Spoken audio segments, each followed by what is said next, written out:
State news 71 में आप सभी का स्वागत है। भारतीय नववर्ष विक्रमी संवत 2082 की पूर्व संध्या पर दिव्य ज्योति जागृत संस्थान बिलासपुर इकाई द्वारा एक भव्य भजन संध्या का आयोजन किया गया। दिव्य ज्योति जागृत संस्थान के संचालक एवं संस्थापक सर्वश्री आशुतोष महाराज जी की परम शिष्य साध्वी राधिका भारती द्वारा आए हुए सभी श्रद्धालुओं को नव संवत्सर विक्रमी संवत 2082 की हार्दिक शुभकामनाएं दी गई। साथ ही उन्होंने नव वर्ष के महत्व के बारे में भी जानकारी दी। इस अवसर पर भजन संध्या का भी आयोजन किया गया। भजन संध्या का शुभारंभ जिला परिषद के अध्यक्ष रमेश चंद्र ठस्का सहित अनेकों समाजसेवी गणमान्य लोगों द्वारा किया गया। तो आइए चलते हैं दिव्य ज्योति जागृत संस्थान बिलासपुर इकाई के आश्रम में और जहां पर ये भजन संध्या आयोजित की गई, भजन संध्या में शामिल होते हैं।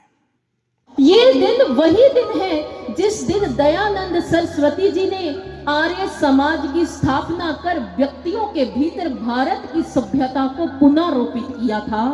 ये दिन वही दिन है जिस दिन धरती सूर्य का चक्र काटती है, एक साल में वो अपना चक्र पूरा करती है और चैत्र के पहले दिन वो फिर से अपने चक्र को प्रारंभ करती है। ये वही विशेष दिन है जिस दिन भारतीय अपना नव वर्ष मनाते हैं।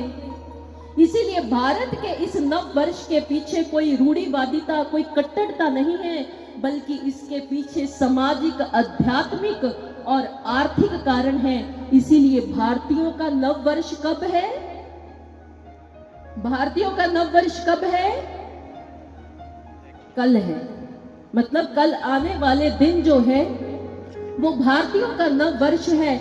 इसीलिए हम आप सभी को विक्रम संवत चैत्र शुक्ल प्रतिपदा 2082 की बहुत बहुत बधाई देते हैं और प्रभु से ये कामना करते हैं कि आपने हमें जो आज भारतीय संस्कृति की महानता से अवगत करवाया है, ऐसी दया करना कि ये महानता हमारे भीतर रोपित हो जाए। और भक्तजनों, ये जो शुभ घड़ी आई है, यह जो बेला आई है, जो हमारे जीवन में खुशियां लेकर आई है, तो आए। अगर नव वर्ष आया है तो क्या बधाइयां देनी बनती है जी? 31 दिसंबर या 1 जनवरी को क्या बोलते हो? बिलासपुर वालों जरा आवाज निकालो, क्या बोलते हो? Happy new year. लेकिन हम लोग अंग्रेज तो नहीं है, हम तो भारतीय हैं। तो भारतीय तो बड़ी शान से कहते हैं हम भारतीय हैं, हमें प्राउड है इस बात पर कि हम लोग भारतीय हैं। तो इसीलिए हम लोग दिल से हिंदी में, संस्कृत में शुभकामनाएं देंगे। आप सभी को भारतीय नव वर्ष की बहुत बहुत शुभकामनाएं। आपके जीवन में ये नव वर्ष खुशियां लेकर आए, आनंद लेकर आए, मंगल दे, भक्ति दे, शक्ति दे आए। ऐसे ही उत्कर्ष के साथ नव वर्ष के इन बधाइयों में हम लोग सम्मिलित होते हैं।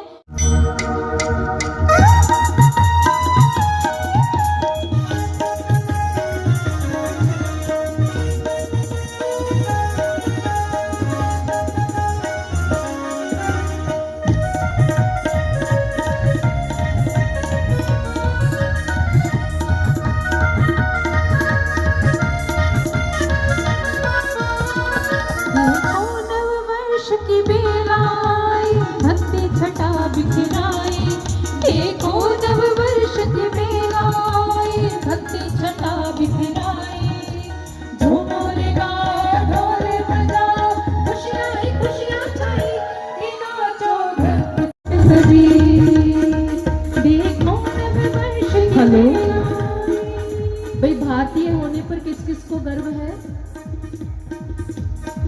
इतने कम लोग, कई तो यहाँ रख रहे हैं, कोई यहाँ रख रहे हैं। जो भारतीय होगा क्या करेगा? क्या करेगा? अब सभी अपनी जरा मुट्ठी बंद कर लीजिए, एक उंगली निकाल लीजिए। नाचना आता है ना?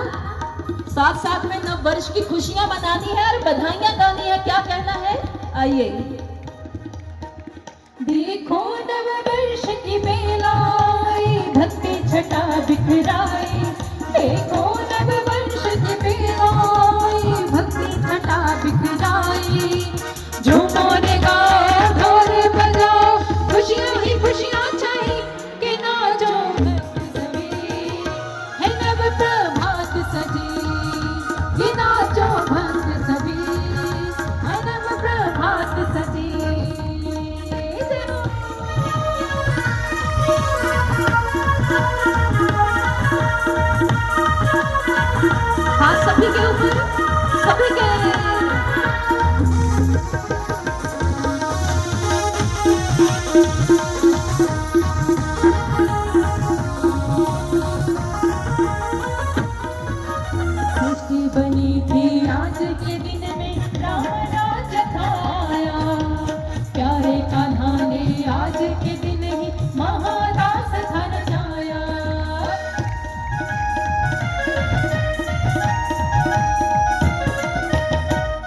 सृष्टि बनी थी आज के दिन में राम राज आया। प्यारे कान्हा ने आज के दिन ही महारास्ता रचाया। कितने भेद की बात गुरु ने है सबको समझाई। कितने भेद की बात गुरु ने है सबको समझाई। झूमर गाओ ढोल बजाओ खुशियाँ ही खुशियाँ छाई कि नाचो भक्त सभी है नव प्रभात सजी। कि नाचो भक्त सभी है नव प्रभात सजी। जय हो।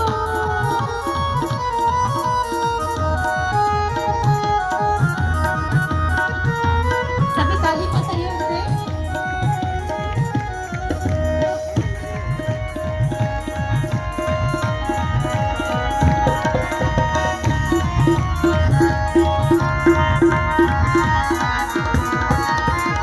भक्तों ने अपने मन को प्रभु के चरणों से जो है लगाया। जहाँ भी जाए खुशियाँ ही बांटे ऐसा प्रभु ने बनाया।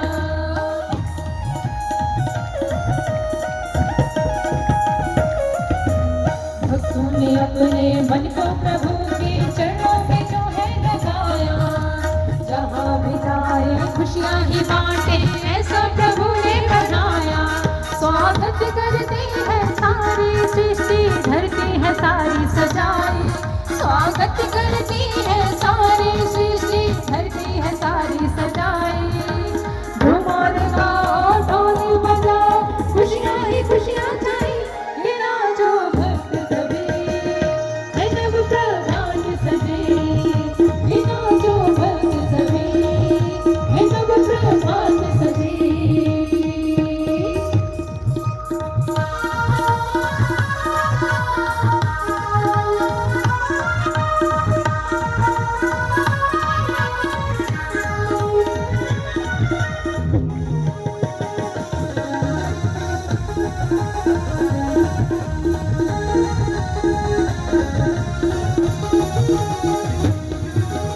सृष्टि बनी थी आज के दिन में राम राज आया। प्यारे कान्हा ने आज के दिन ही महारास्ता रचाया।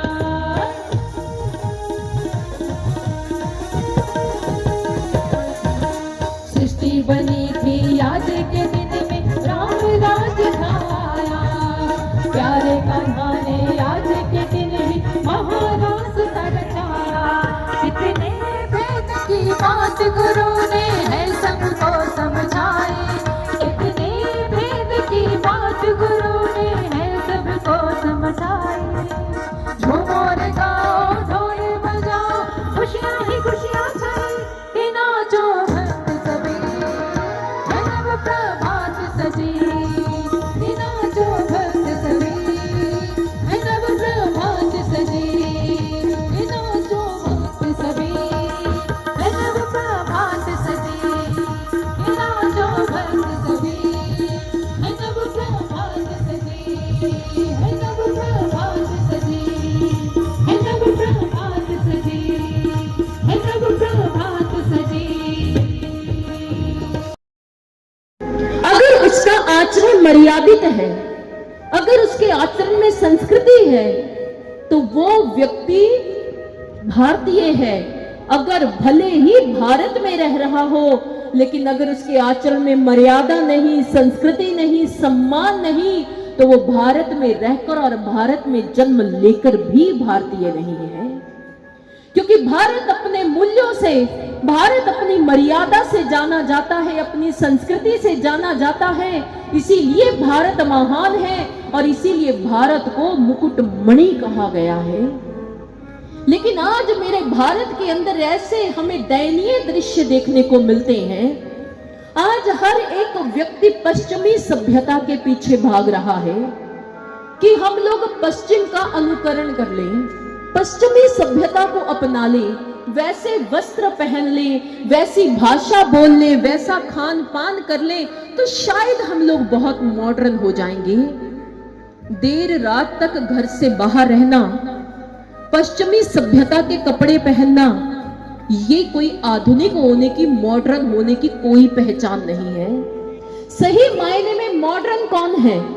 मॉडर्न वो है जिसकी सोच आजाद है, जिसकी सोच मर्यादित है, जिसकी सोच में संस्कृति है, वो मॉडर्न है। पश्चिमी सभ्यता के वस्त्र पहन लेने से या इंग्लिश भाषा बोल लेने से आप कोई मॉडर्न नहीं हो जाते।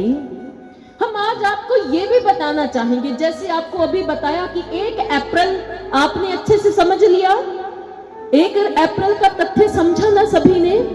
आज हम आपको ये भी बताना चाहेंगे, आज दुनिया में बड़ा ट्रेंड है कि इंग्लिश बोले, हम हाई प्रोफाइलर बनना चाहते हैं, इंग्लिश आनी चाहिए।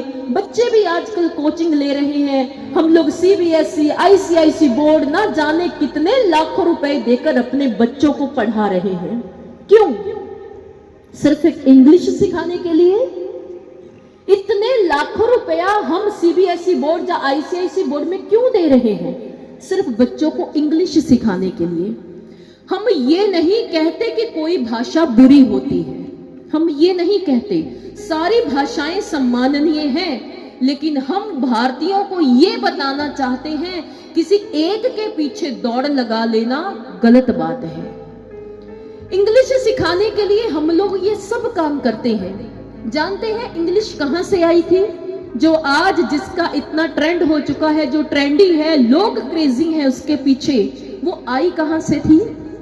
वो आई थी जिस समय भारत अभी बटा नहीं था, आर्यव्रत बहुत बड़ा था। इसके अंदर आंग्ल लोग थे। आंग्ल लोग वो लोग थे जो पछड़ी हुई जातियां थी, जो लोग अभी दुनिया का इतना ज्ञान नहीं रखते थे। जब उनके साथ कोई किसी भी प्रकार की साहित्यिक भाषा बोलता था तो उनको समझ नहीं आती थी। तो उस समय उन आंग्ल लोगों ने अपने समुदाय के अंदर अपनी बोलचाल की एक भाषा निकाली थी और उस भाषा को प्रारंभता के अंदर आंग्ल भाषा कहा जाता था। और वही आंग्ल भाषा धीरे धीरे आगे आगे जैसे बढ़ता समय बदलता गया तो इसी आंग्ल भाषा का नाम इसको अंग्रेजी भाषा दे दिया गया। ये आंग्ल भाषा, ये अंग्रेजी भाषा कोई बहुत पढ़े लिखे लोगों की भाषा नहीं थी, पछड़े हुए लोगों की भाषा थी। लेकिन आज हम इसको बोलकर सोचते हैं ना जाने हमने क्या ओहदा प्राप्त कर लिया। ये आंग्ल भाषा थी जो आज अंग्रेजी में बदल चुकी है। और आपने भी सुना होगा आजकल जब लोग इंग्लिश बोलते हैं, जब आपके घरों में बच्चे इंग्लिश बोलते हैं तो कहते हैं कि जी नई इंग्लिश है, अब नई इंग्लिश आ गई। नई इंग्लिश कहां से आई? क्योंकि जो उसका व्याकरण है, जो उसकी ग्रामर है, वो डे बाय डे बदलती रहती है। लेकिन आप जो हमारे भारत की भाषा है, संस्कृत भाषा, हिंदी भाषा, शुरू से लेकर आज तक जब से युग बने हैं, जब से धरती बनी है, जब से संस्कृत भाषा बनी है, तब से लेकर आज तक कभी भी इस भाषा का व्याकरण नहीं बदला। और ना बदलने के कारण क्या कभी आपने सुना कि अभी नई संस्कृत आ गई है, नई हिंदी आ गई है? इंग्लिश में तो आपने सुन लिया होगा, पहले ब्रदर कहा जाता था, फिर ब्रो आ गया, सिस्टर कहा जाता था, फिर सिस आ गया, सिस से भी आजकल सिस्टा आ गया, सिस्टा से सिस्टी आ गया, ना जाने आगे आगे क्या चल रहा है। ये कोई भाषा है? ये कोई भाषा नहीं है, ये अंधा अनुकरण है। हम लोग किसी तथ्य को नहीं समझ पाते, इसीलिए हम लोग उसका अनुकरण करते जा रहे हैं। लेकिन भारत के लोग वो हैं जिनके अंदर सभ्यता है, संस्कृति है, लेकिन आज लोग अपने मूल्यों को भूलते जा रहे हैं। एक बार क्या हुआ, 1993 की बात है, सूडान के अंदर बहुत बड़ा अकाल पड़ गया। ऐसा अकाल कि लोग भूख के कारण मरने लग पड़े और वहां पर हल कर दिया, उनको खाने के लिए अन्न का एक दाना भी नहीं मिल पाया। और तब यह जो समाचार था, ये जंगल की आग की तरह सब अफ्रीका से एक फोटो जर्नलिस्ट जिसका नाम था केविन, ध्यान से सुनिएगा, वो आया सूडान में उस अकाल का निरीक्षण करने के लिए। जब आया तो उसने वहां पर एक फोटो खींची। फोटो क्या थी? एक छोटी सी बच्ची ऐसे लग रहा था उसने कितने दिनों से एक दाना तो क्या पानी का घूंट भी नहीं पिया है। इतनी सूख गई थी, कंकाल बन गई थी। और वो बच्ची छोटी सी ऐसी थी कि अब मरी या तब मरी। और उस बच्ची के मांस को खाने के लिए उसके पास एक गिद्ध बैठा हुआ था, जो टिकटिकी बांध के उसको देख रहा था कि कब ये मरे मैं उसको खा लूं और अपना भोजन बना लूं। फोटो जर्नलिस्ट केविन ने जब इस दृश्य को देखा तो उसने इसकी फोटो खींच ली। जब ये फोटो वापिस आकर उसने मीडिया के अंदर इस फोटो को पोस्ट कर दिया। जैसे ही ये फोटो जो सोशल मीडिया में आई तो इस फोटो ने तहलका मचा दिया। लोगों ने केविन के साथ इंटरव्यू करनी शुरू कर दी। केविन की इस फोटो को बहुत सारे अवार्ड मिले। केविन को इस फोटो के कारण बहुत पैसा मिला, समाज में नाम मिला, प्रतिष्ठा मिली, उसे ऊंचा ओहदा मिला। टीवी चैनल्स पर डिबेट होनी शुरू हो गई सब, और केविन केविन होने लग पड़ा और इस फोटो की चर्चा होने लग पड़ी। एक दिन केविन की फोन पर इंटरव्यू थी। केविन को फोन आया। सामने वाले व्यक्ति ने, प्रश्नकर्ता ने केविन से, जिसने फोटो खींची थी, उससे एक प्रश्न किया। कहते, भाई साहब, बड़ी दुनिया ने आपसे बड़े तरह के प्रश्न किए और आपने उनके जवाब दिए। मैंने सब जवाब सुने हैं। मेरा आपसे सिर्फ एक प्रश्न है। जिस समय वो बच्ची भूख के साथ मर रही थी, आपने उसको मरते हुए देखा कि उसके पास एक गिद्ध बैठा था उसे नोचने के लिए, तो मुझे यह बताएं कि आपने उस बच्ची के साथ क्या किया? क्या आपने उसका कोई समाधान किया? केविन ने कहने लगा, उस समय मेरी फ्लाइट का समय हो गया था, इसीलिए मैं वापिस आ गया। तो प्रश्नकर्ता ने आगे तीखे स्वर में कहा था, उसने कहा था, केविन साहब, फिर याद रखिएगा, मैं आज आपको ये बात कहता हूं कि उस भूखी बच्ची के पास एक गिद्ध नहीं, बल्कि उस भूखी बच्ची के पास 2 गिद्ध बैठे थे। ये अलग बात है, एक के हाथ में कैमरा था। क्या फायदा आपकी ऐसी मानवता का कि जिसमें आप कभी किसी के काम नहीं आ सकते?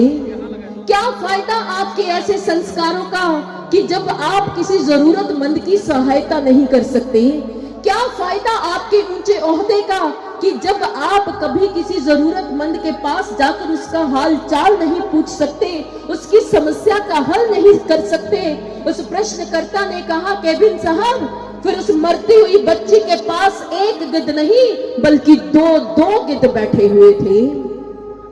और ऐसे उदाहरण आपको समाज में एक नहीं असंख्य मिल जाएंगे।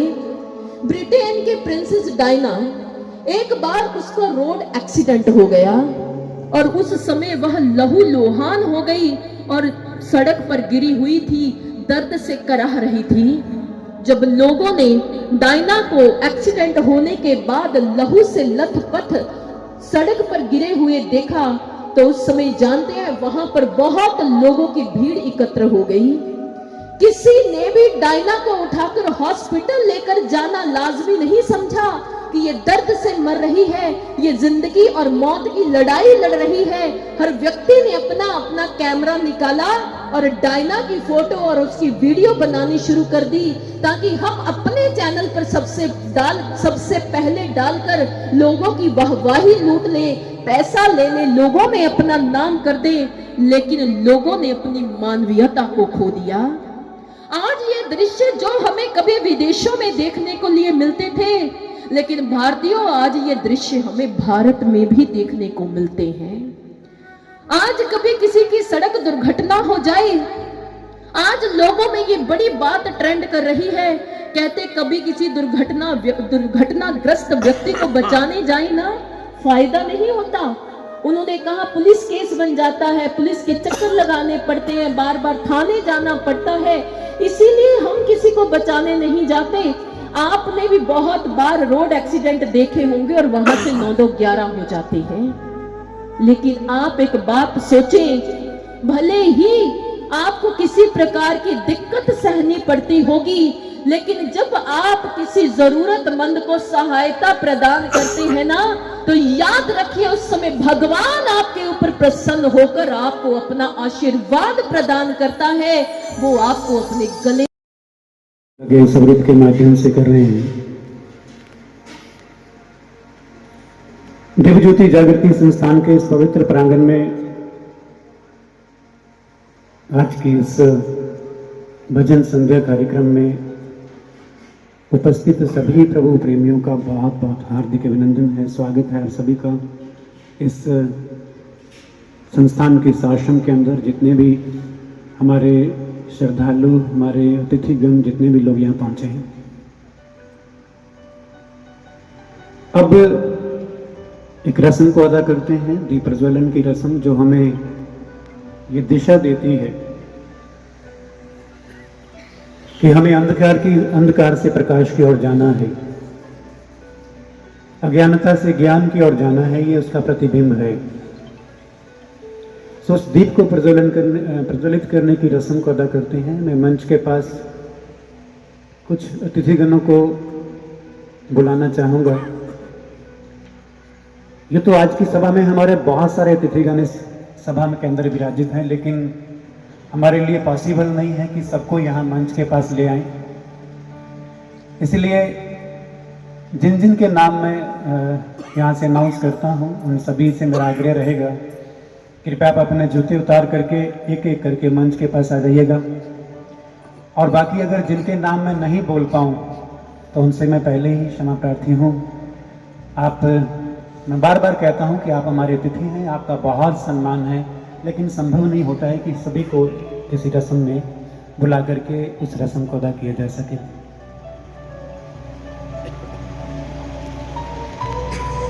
श्री रमेश ठस्कर जी, जो कि जिला परिषद चेयरमैन हैं जिला परिषद से, आपका आज की सभा में बहुत अभिनंदन है, स्वागत है। कृपया आप मंच के समीप आ जाएं। श्रीमती रेणु रानी जी, जो कि चेयरपर्सन है ब्लॉक समिति से, आपका भी अभिनंदन है। कृपया आपसे भी आग्रह है आप मंच के समीप आ जाएं। श्री विकास बंसल जी, जो कि एसडीओ हैं बिजली विभाग से, अभिनंदन है, मंच के समीप आ जाएं। श्री प्रियंक शर्मा जी, मंडल अध्यक्ष हैं जगाधरी से, आपका अभिनंदन है, स्वागत है। कृपया मंच के समीप आए। श्री सुरेंद्र बनकट जी, जिला महामंत्री हैं, कृपया आप भी मंच के समीप आए। श्रीमती कीर्ति खुराना जी, सरपंच हैं बिलासपुर से, आपका स्वागत है, मंच के समीप आ जाएं। श्री विजय सिंगला जी, जो कि मेंबर हैं गौ आयोग हरियाणा से, आपका बहुत स्वागत है, कृपया मंच के समीप आए। श्री बलविंदर सिंह जी, चेयरमैन हैं, कृपया मंच के समीप आए।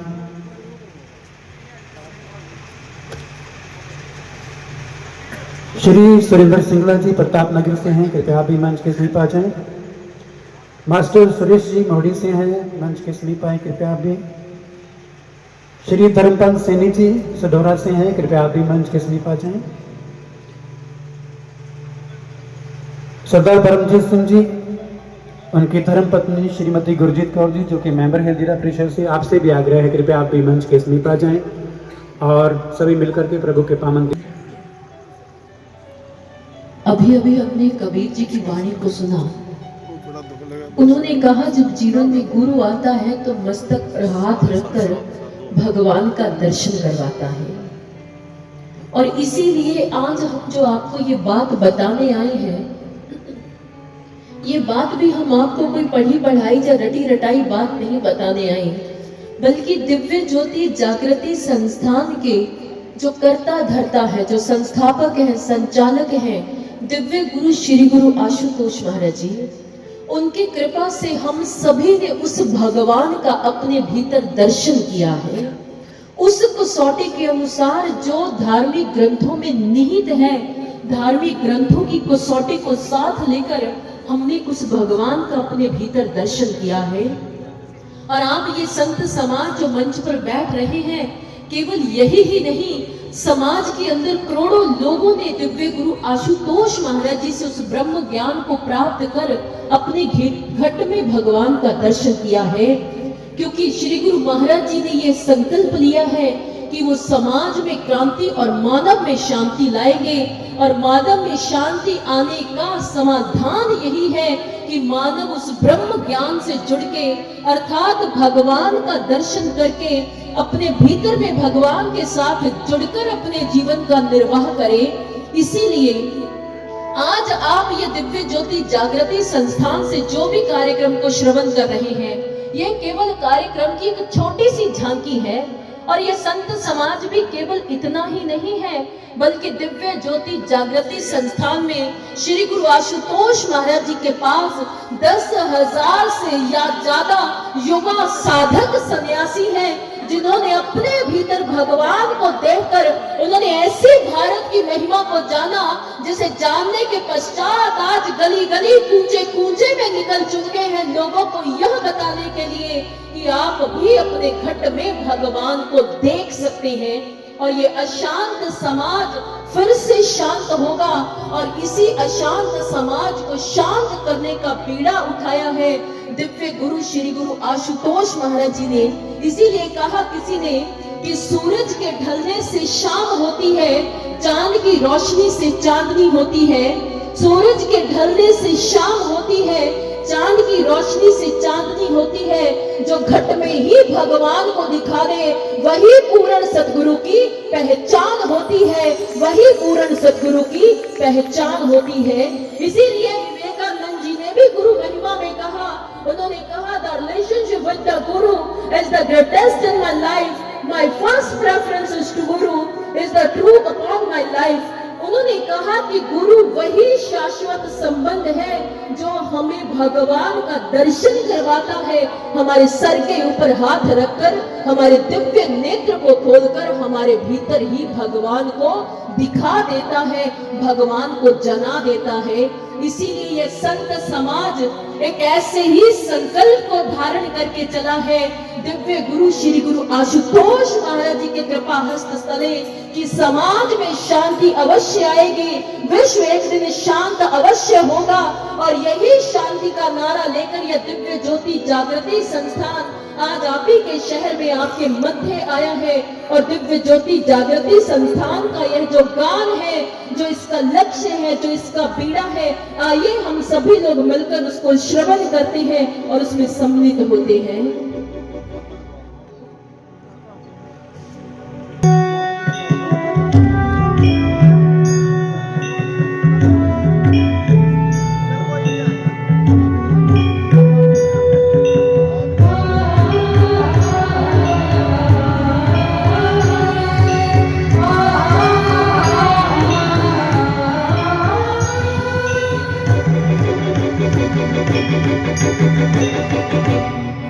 नव सृजन की बेल मांगे शांति का आधार।